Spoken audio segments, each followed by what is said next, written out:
Quando é necessário uma reforma espiritual em minha vida, na minha casa? Eu queria que você trouxesse bem pessoal, tá bom? Não queria que você pensasse apenas na igreja, mas queria que você pensasse na sua vida. Queria que você pensasse na sua família, na sua casa, nos seus relacionamentos pessoais. A necessidade de uma reforma. Quando algumas coisas da nossa vida precisam mudar de direção. Quais são esses sinais? E eu sou extremamente apaixonado pelo livro de Isaías e Jeremias. É um livro que vai falar da história do povo de Israel e de Judá. Isaías, você percebe, ele no seu início, ele vai dizer que ele foi profeta durante 4 reis. Né? Ele foi de Uzias, de Jotão, de Acaz e de Ezequias.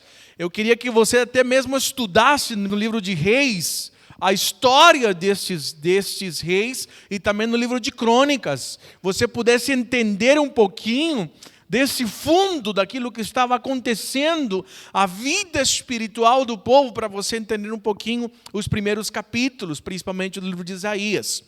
Os estudiosos da Bíblia dizem que esses primeiros 5 capítulos de Isaías, eles vão estar falando do reinado de Uzias, como também de Jotão. Que Jotão, ele era um homem que a Bíblia vai dizer assim, tanto em Reis quanto em Crônicas, que ele serviu o Senhor, mas o povo não servia. E isso é muito curioso, porque desentoa um pouco dos outros reis. Tem muitos reis que serviam ao Senhor e o povo e seguia o rei. E aí vai dizer Crônicas que Jotão não destruiu os altares idólatras. Por isso o povo ia e se prostituía espiritualmente, ou seja, adorava outros deuses que não era o Senhor. Isaías nos mostra uma realidade espiritual de um povo que tenta barganhar com Deus oferecendo sacrifícios.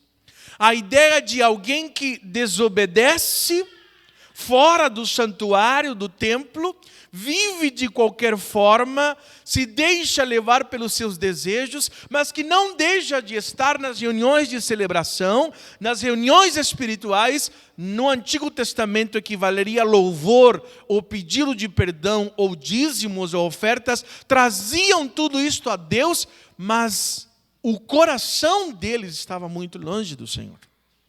E Deus, por meio do profeta Isaías, ele vai dizer aquilo que é necessário para experimentar uma transformação na nossa vida. Esta profecia, esta ideia de adorar ao Senhor com os lábios, mas o coração está longe, não foi apenas para o tempo de Isaías, mas o próprio Jesus, em Marcos capítulo 7, vai dizer também ao povo religioso daquela época, dizendo que eles também adoram o Senhor com os seus lábios, mas o seu coração está longe. Eu gostaria de meditar nos versículos de 10 até o versículo 20, tá bom? Até o versículo 20 de Isaías capítulo 1. Capítulo 1. Algumas lições importantes de uma reforma espiritual. Isaías capítulo 1. Versículo 11 até o versículo 20. Eu vou estar lendo o texto e eu vou estar falando, tá bom? Nós vamos juntos acompanhar. Mantenha a sua Bíblia aberta. A sua versão pode falar um pouquinho diferente.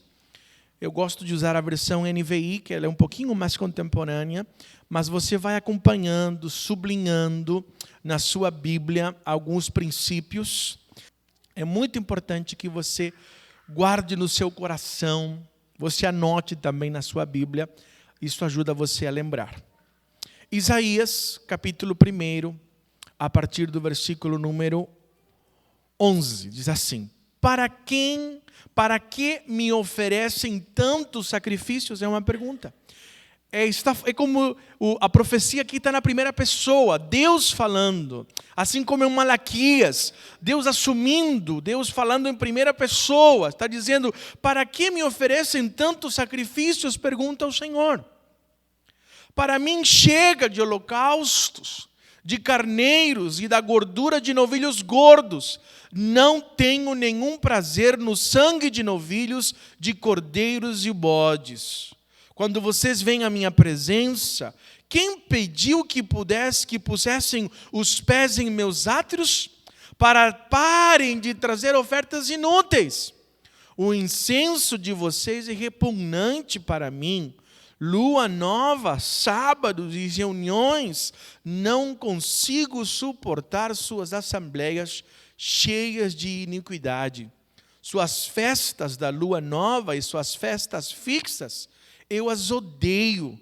Tornaram-se um fardo para mim, não as suporto mais. Olha que palavra dura que o Senhor está trazendo para ajudar Israel, para o seu povo. Aqui, algo que Deus tinha recomendado em Levítico. Só para relembrar um pouquinho a história para você, Deus disse, Ele mesmo ordenara sacrifícios e também dias especiais, reuniões, como por exemplo a festa dos tabernáculos, o Pentecoste, a Páscoa, lugares onde o povo deveria se reunir e seguir certos rituais. Até mesmo o tempo de perdão, quando as pessoas erravam, tropeçavam, pecavam, deveriam trazer um animal ao sacerdote para ser oferecido um sacrifício. Ao sacerdote, no momento que ele colocava a mão sobre um cordeiro, sobre um animal, e ele colocava esta mão, isso era um símbolo de dizer os pecados meus, se eu trouxesse esse animal para ser sacrificado. Era como se este animal, este cordeiro, como exemplo, ocupasse o meu lugar. E o sangue deste cordeiro derramado era o sangue que eu deveria pagar. E este sangue era derramado no altar do Senhor. A ideia de que haveria perdão, porque não há perdão sem derramamento de sangue, diz a Bíblia. Não tem como, a consequência do pecado é a morte. E Deus disse e colocou na sua lei cerimonial como o povo deveria proceder. Aqui Deus está dizendo quem ordenou, não no sentido de que Deus não tinha ordenado. É como está dizendo, não vale apenas uma ação prática, um ritual. Não é apenas o fato de trazer sacrifícios, é a ideia do arrependimento, da mudança de vida, do coração que tem que vir junto. É o que nós dizemos, não basta você como cristão dizer vou domingo à igreja, vou louvar, vou dar o meu dízimo, vou cantar, mas na segunda ao sábado, você está vivendo de qualquer maneira. É como se Deus dissesse assim, Deus está dizendo aqui, chega de mentira, chega de falsidade, chega dessa ideia religiosa. As igrejas em todos os domingos estão superlotadas. Eu costumo dizer, abre igreja, enche, viu gente? Enche. Enche, você pode frequentar e passar por tudo quanto é igreja, você vai ver tudo superlotado. Mas aí a pergunta é, até que ponto nós estamos adorando o Senhor como a palavra de Deus diz que nós temos que fazê-lo? Algumas lições de quando nós precisamos de uma reforma espiritual. Quando eu digo precisamos, me incluo nisso. É necessário, amados, nós precisamos de reforma espiritual quando não está se cumprindo o propósito de Deus, a razão pelo qual algo é planejado. Quando o plano e o propósito de Deus em qualquer área da nossa vida não está se cumprindo, é necessário uma reforma. O versículo 11 vai dizer, para que me oferecem tantos sacrifícios? Pergunta o Senhor. Quando eu falo de casamento, por exemplo, qual é o propósito de um casamento? Alguém pode me responder?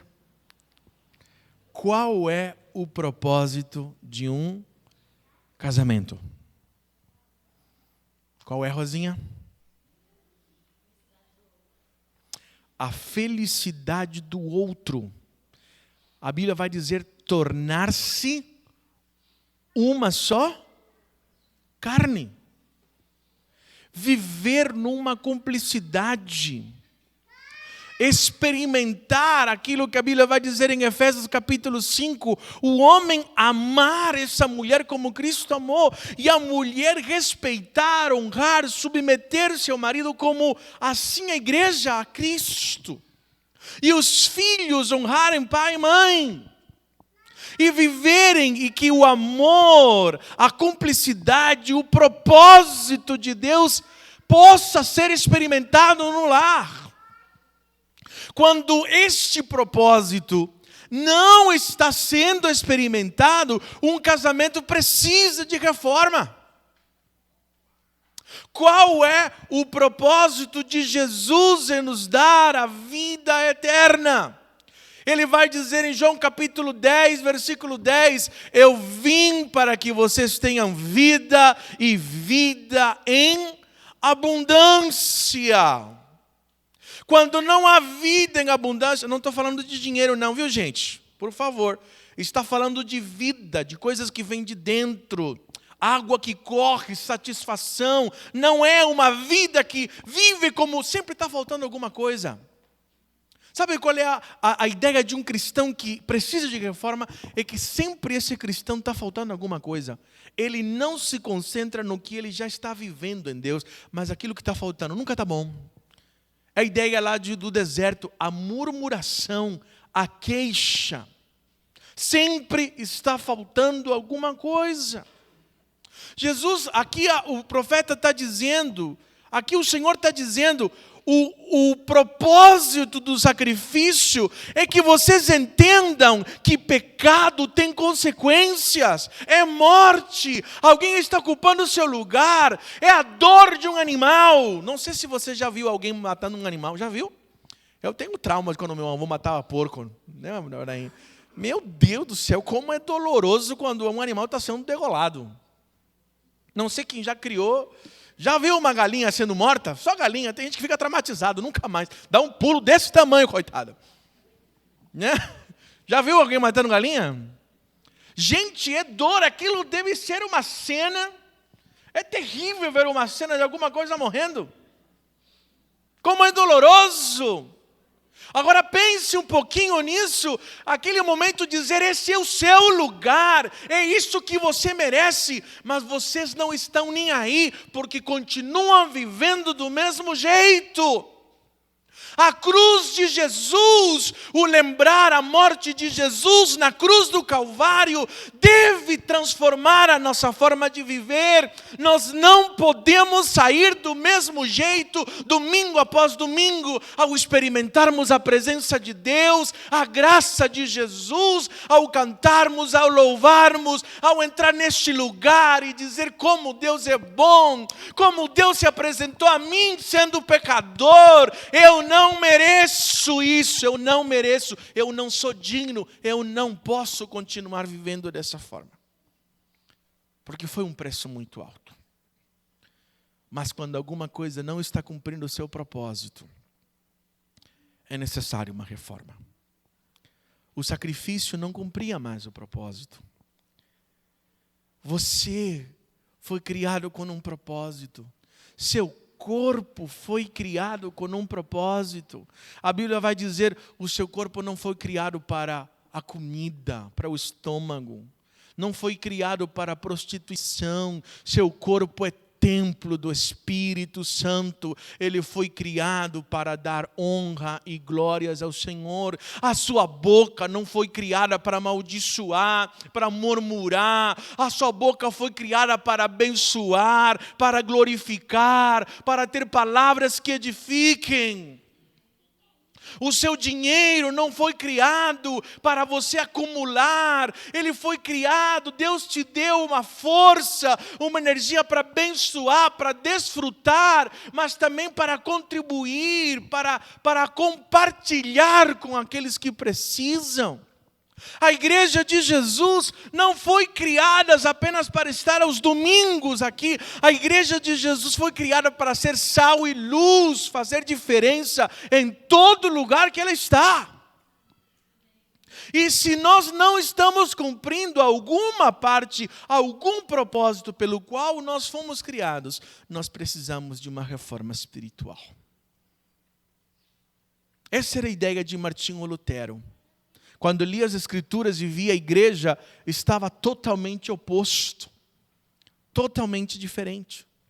Precisamos de uma reforma quando não há transformação, quando não há mudanças, quando não há frutos, quando é apenas ritual. Versículo 12 e 13 diz assim: quando vocês vêm à minha presença, quem pediu que pusessem os pés nos meus átrios? Parem de trazer ofertas inúteis. O incenso de vocês é repugnante para mim. Luas novas, sábados e reuniões.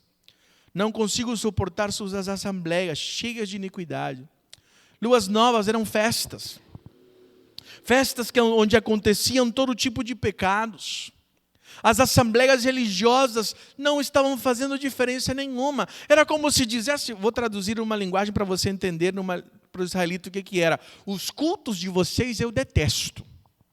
As vigílias de oração não suporto mais. As reuniões de pequenos grupos, as odeio. Quando vocês se juntam nas casas, não quero nem saber quem foi que pediu isso. É mais ou menos essa ideia que que o profeta está dizendo aqui.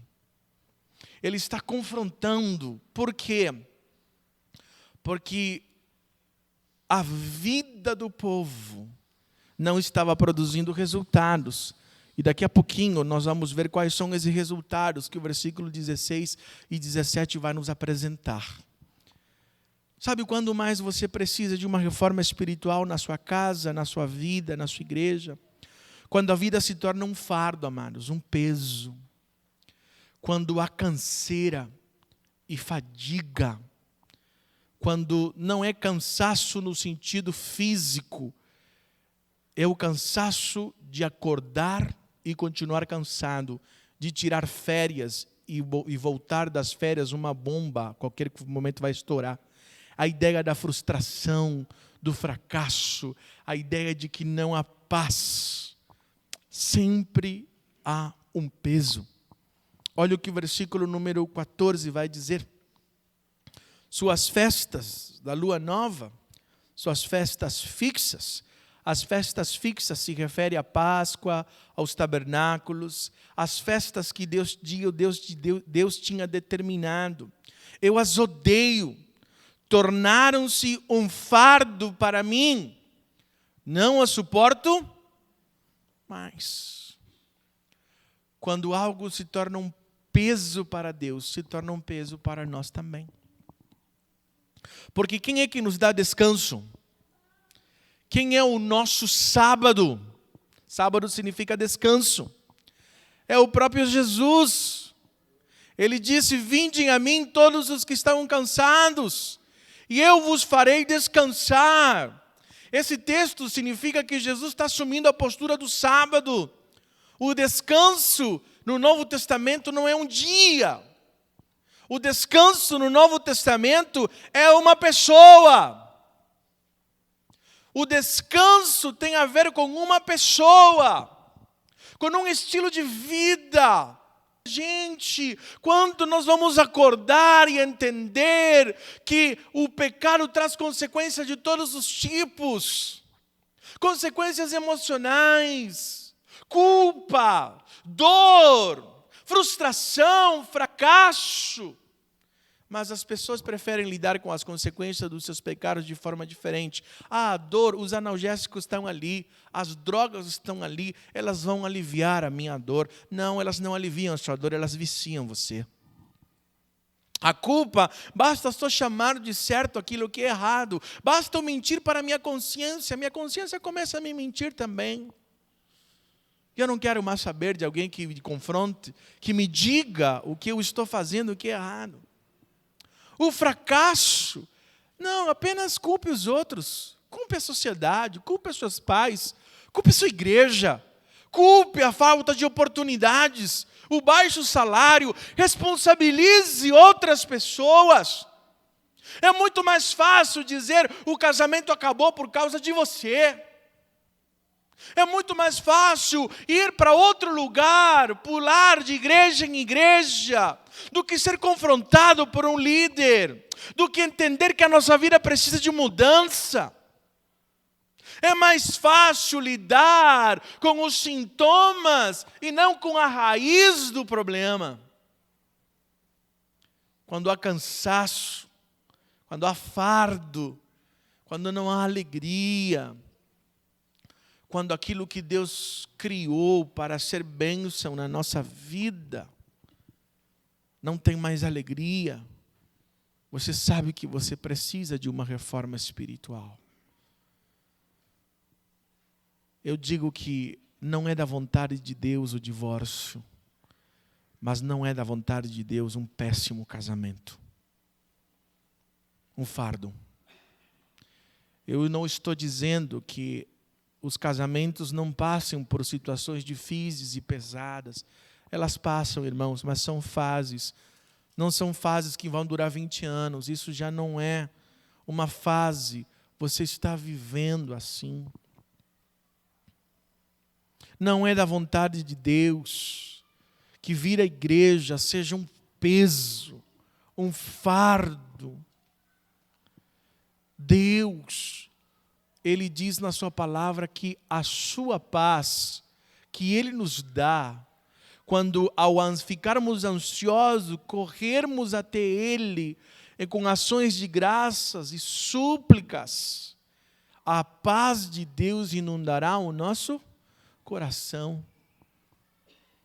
Mas quando a nossa vida espiritual, a nossa prática religiosa não está fazendo efeito nenhum, amados, nós precisamos de uma reforma espiritual.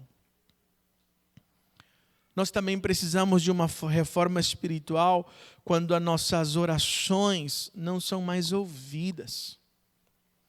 Não há renovo, não há diferença nenhuma. Olha o que o versículo 15 vai dizer. Quando vocês estenderem as mãos em oração, esconderei de vocês os meus olhos. Mesmo os que multipliquem as suas orações, não as escutarei. As suas mãos estão cheias de sangue. É uma referência ao pecado, aos crimes. Uma referência a pessoas que pensam que levantar as mãos de qualquer jeito está valendo. Pensam que apenas pelo fato eu posso viver de qualquer forma e pensar que isto não vai criar consequências. Às vezes eu escuto gente dizendo, eu tenho um bom emprego, estou ganhando bastante dinheiro. Se Deus não tivesse comigo, jamais estaria prosperando. E eu digo assim, pois é, eu conheço um monte de gente que não teme a Deus e prospera muito mais do que você. E conheço muita gente justa que passa por terríveis provações. Essa foi a ideia de Jó, quando ele foi acusado. Eu digo para você, queridos, há quanto tempo você não tem uma resposta de oração de Deus?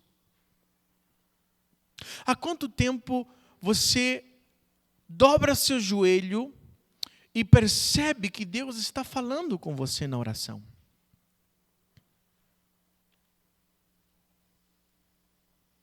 Como tem andado sua vida de oração?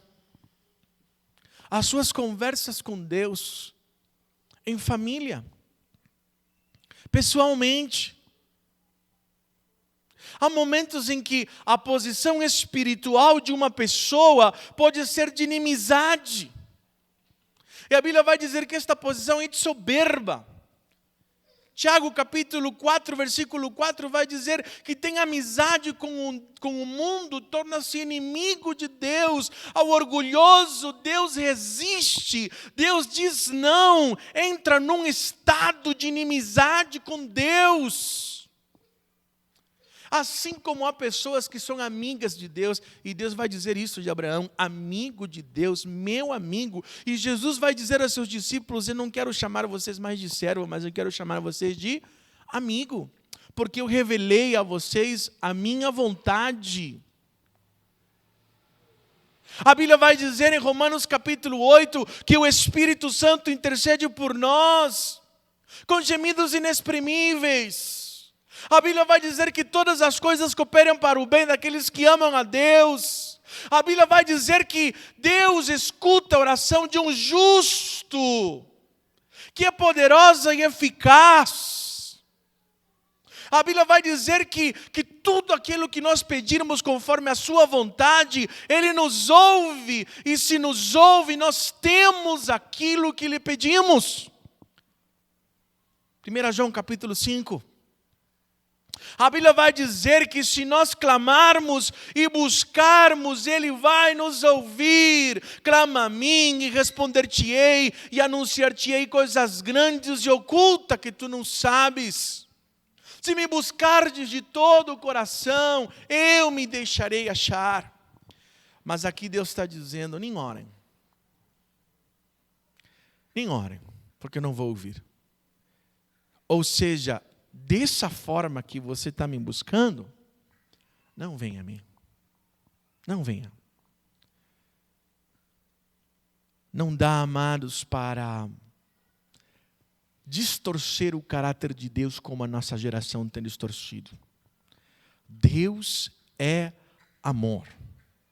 Aí alguém diz assim, Deus é compreensivo, Ele é amoroso, Ele é misericordioso, então Ele vai me ouvir.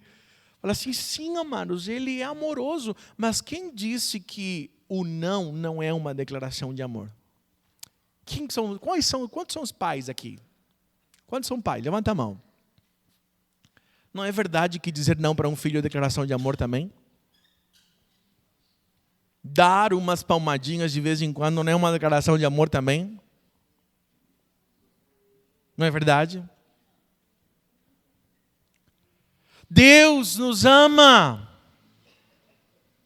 E muitas vezes Deus vai dizer, não vou responder às suas orações, enquanto a inclinação do seu coração não mudar, enquanto você não transformar o seu riso em lágrimas. Enquanto não houver lamento, enquanto não houver quebrantamento, enquanto não houver abandono, enquanto você não destruir as coisas que tem tomado, as bênçãos que eu desejo dar para você.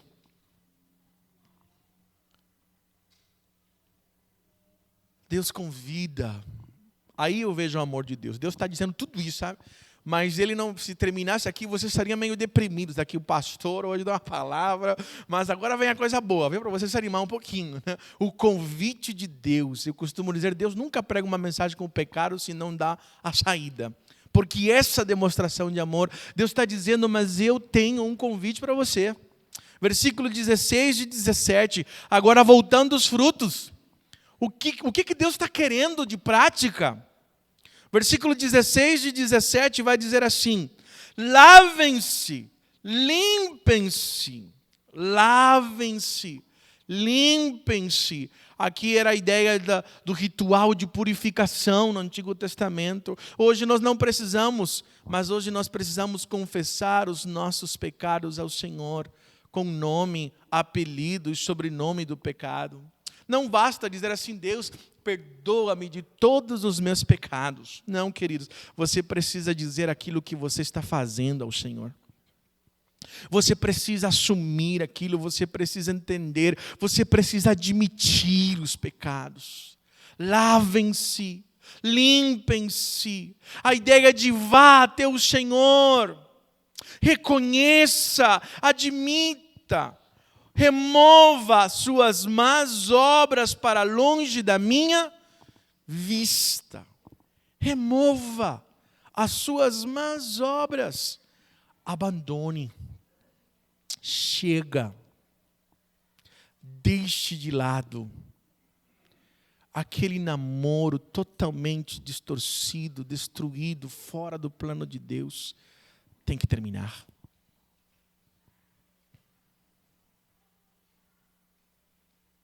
o uso da internet está te fazendo mal. Acaba com isso. TV a cabo, você não sabe lidar, corta. Remova. Aquelas amizades que só te levam para o buraco, sai delas. Já. Agora. Pare de dar desculpas. Remova. Comece a ser fiel naquilo que é de Deus. Tome uma posição diferente. Assuma a sua responsabilidade. Remova. Aquilo que você sabe que é da vontade de Deus, faça. Remova. Alguns anos atrás, uma jovem, eu perguntei, como está a sua vida sentimental? Ele disse, pastor, estou orando com um moço. Você está orando para namorar? Estou sim. Estou orando para saber se é da vontade de Deus que eu namore com ele. Eu falei assim, puxa, que legal, gostei da sua atitude. E ele, de que igreja que ele é? Não, ele não é crente. Então como que você vai orar pela vontade de Deus? Não é, minha filha. Está escrito. Você vai ficar orando para ser da vontade de Deus, se a Bíblia deixa claro? Eu tenho que orar aquilo que é na vontade de Deus quando não está. Como assim? Não, é que aí é muito radical. Essa é outra história. Fala assim, não tem condições, já está começando errado. Aí eu disse assim, então primeiro você ora, você ganha para Jesus, depois você vê se você ganha para você. Que se não for, minha filha, você já está começando errado. Às vezes a gente tem algumas coisas que a gente, às vezes, tenta barganhar com Deus, e Deus está dizendo, chega. Pare de fazer o mal. Parem de fazer o mal. Aprendam a fazer o bem. Gosto dessa palavra aprender, viu, irmãos? Porque aprender não é natural. Fazer o bem não é natural não, viu, gente? Isso é treino. A gente tem que aprender a fazer o bem. Fazer o mal você faz sozinho, assim, sem esforço nenhum. Agora, fazer o bem, você tem que aprender. Outra coisa que vai dizer aqui, busquem a justiça, acabem com a opressão. Não fique acomodado, a gente que sofre, a gente oprimida. Tem ali os direitos dos órfãos, lutem pelos direitos dos órfãos, defenda a causa da viúva, do necessitado, do que padece fome, daquele que está sofrendo injustiça. Não fique apenas contemplando as coisas que precisam de mudanças. Não dá para visitar uma pessoa que falta alimento nesta casa e dizer, eu vou orar por você, irmão, que Deus te abençoe. Se você não tem, você conhece pessoas que têm, seja um mediador, seja alguém que corre atrás. Há pessoas que precisam de ajuda, que estão passando necessidades. A Bíblia está dizendo, não dá para olhar essas pessoas, porque viúvas eram as pessoas que não tinham ninguém, passavam necessidade. Os órfãos não tinham os seus pais. Gente que não tem condições, precisa de ajuda. O oprimido, não dá para ser uma igreja contemplativa. Levar gente no médico. O oprimido, aquele que precisa. Esse tipo, amados, não é uma igreja apenas que vai levantar as mãos no domingo, que não faz diferença nenhuma, mas que se envolve, que entende que não dá para olhar o necessitado, que vá na casa, que coloca à disposição para poder ajudar. É isto que a palavra de Deus nos ensina. Busque a justiça, acabe com a opressão, lute pelos direitos daquele que está oprimido. Em último lugar, amados, assente-se à mesa de reconciliação do Senhor. Experimente restauração. Versículo 18 vai dizer, venham, vamos refletir juntos, diz o Senhor. Embora os seus pecados sejam vermelhos como a escarlate, eles se tornarão brancos como a neve. Embora sejam rubros como a púrpura, como a lã se tornarão. Se vocês estiverem dispostos a obedecer, comerão os melhores frutos da terra. Mas se resistirem e se rebelarem, serão devorados pela espada, pois o Senhor é quem fala. Deus está dizendo ao seu povo aqui, a ideia aqui é: sente-se diante do juiz. Essa é a ideia da profecia. Aquele que julga, sente-se. Vamos conversar. É como se Deus estivesse dizendo: não fuja. Venha. Porque ainda que você esteja sujo, eu gosto muito da versão da linguagem, eu acho que é a Viva, que diz assim: por mais profunda que sejam as manchas e feias as manchas dos seus pecados, sentem-se, conversem, arrependam-se, eu tornarei a vida de vocês branca como a neve que acabou de cair. Depois de Deus dizer tudo isso, amados, Ele está dizendo: eu ainda desejo que vocês prosperem. Eu tenho planos, como Jeremias capítulo 29, planos de paz e não de causar dano, de dar um futuro e uma esperança. Se me buscardes, eu me deixarei achar. Se vierem e orarem a mim, eu ouvirei.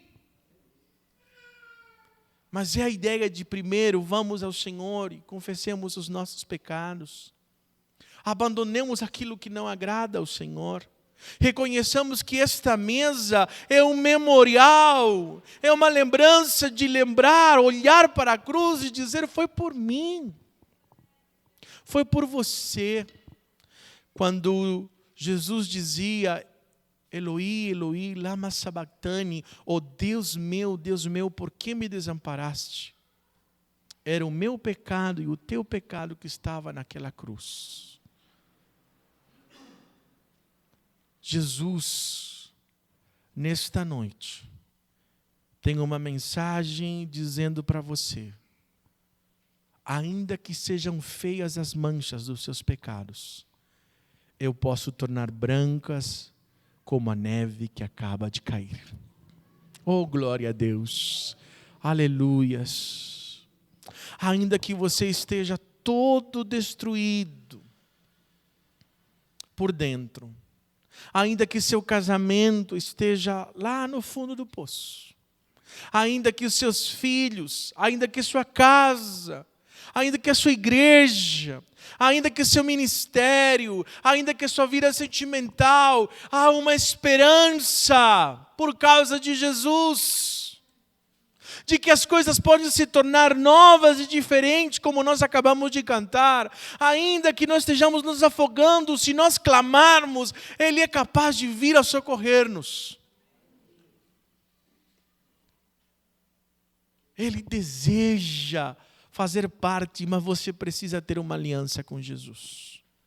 Você precisa sentar do jeito que você está, diante do altar, diante do Senhor, e dizer: eu estou aqui. Olha minhas manchas, olha a minha vida.